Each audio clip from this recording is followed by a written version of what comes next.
Ilunsad ng Canadian government ang Safe Social Media Act o Bill C-34 na magbabawal sa social media accounts para sa mga bata na under 16 years old bilang proteksyon laban sa online harms at mental health issues. Maraming parents ang nagwe-welcome sa proposed age limit na 16 at sa pagkakaroon ng regulatory body kasi nakikita nila ito as important support para sa mga pamilya.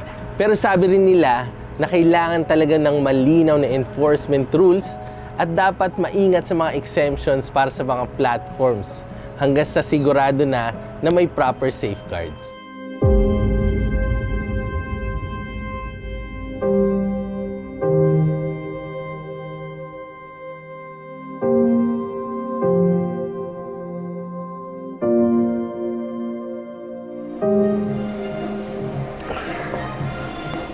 Sa details, ang bill ay nagbabawal sa pag-create ng accounts sa social media para sa under 16. Pero may exemptions kung ang platforms ay makakapagpatunay ng adequate safeguards para sa kids. Magtatatag ng Digital Safety Commission na magsiset ng safety criteria at guidelines para sa social media at AI chatbots. At duty of care ang ipapataw sa tech companies para accountable sila sa harms sa kanilang platforms. Ang conflict, maraming teens ang nagsasabing will always find a way. Tulad ng paggamit ng VPNs o Parents Identification, gaya ng nangyari sa Australia. Ang iba naman ay nagsasabing maganda ito para sa advocacy at connection. Pero kailangan din ng youth voices sa policy making.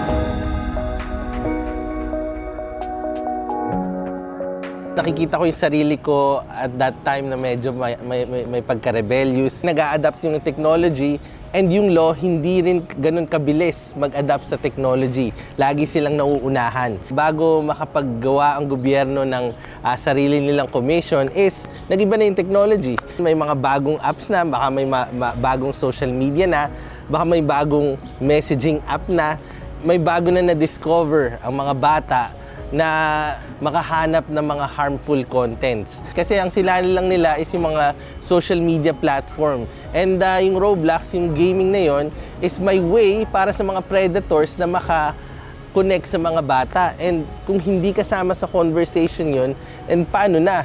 Isasama rin natin dyan ang usapan tungkol sa addiction. Sa murang edad, mas vulnerable ang mga bata na ma-addict sa kahit anuman. Lalong-lalo na sa technology na ganito na yung swipe, sa swipe na culture na para balik-balikan sila ng mga bata. Kahit matatanda din. Ngayon, ang daming ginagawang safeguards para sa mga social media na ganito. Pero walang ingay, wala akong naririnig na ingay pagdating sa pornography. Na mag-a-agree tayo sa detrimental effect nun, lalo na sa mga murang edad na under 16. Sa nakaraang mga taon, ang social media ay naging malaking bahagi ng buhay ng mga kabataan mula noong early 2010s at unti-unting lumitaw ang mga alalahanin tungkol sa negative effects nito sa mental health, bullying at exploitation. Sa Canada, ito ay bahagi ng mas malawak na pagsisikap na i-regulate ang big tech at online harms.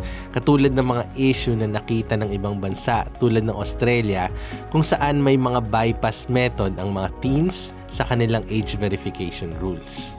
Yung totoong kwento dito, technology yung nauuna lagi kaysa sa rules. Matagal nang sinasabi ng parents at expert na may effect ito sa developing brains ng mga bata, pero yung companies focus sa engagement at profit. Ngayon, huli na yung gobyerno at sinusubukang mag-set up ng boundaries pagkatapos ng years na yung mga bata, yung main users at minsan victims ng poorly designed platforms. Yung bill ay nag-shift ng responsibility sa platforms dahil hindi nila sapat na napoprotect yung mga bata. Ngayon, may legal duty of care kaya pwedeng i-hold accountable yung mga companies na yon. Kasabay nito, may privacy concern dahil sa age verification na pwedeng mangailangan ng additional data o ID checks.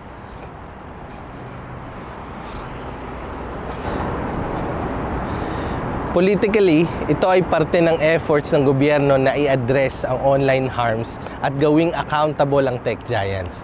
Habang may mga tanong tungkol sa privacy at enforcement at kung paano isasama ang boses ng youth sa pagbuo ng patakaran para mas effective at fair ito.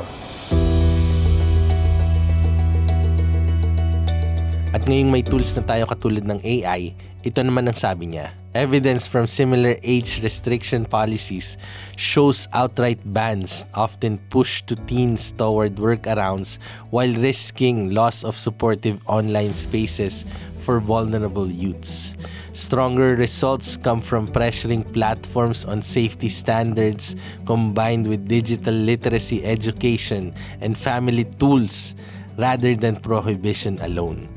Parang tama yung sinabi sa analysis. Kasi kahit iban mo, yung mga bata na tech-savvy dito sa Canada, mabilis lang humanap ng workaround. Yung iba, social media talaga yung safe space nila. Lalo na yung immigrant kids na nahihirapang mag-adjust o may family issues na hindi nila masabi sa bahay, kaya kailangan talaga ng balance, protektahan sila. Kaya para sa ating community, kailangan nating mag-adapt. Dapat may honest conversations yung parents sa mga anak nila kung bakit may rules. Hindi lang agad kukunin yung phone. Dapat tinuturuan sa school yung digital citizenship at critical thinking kasabay ng kung ano man yung final na batas.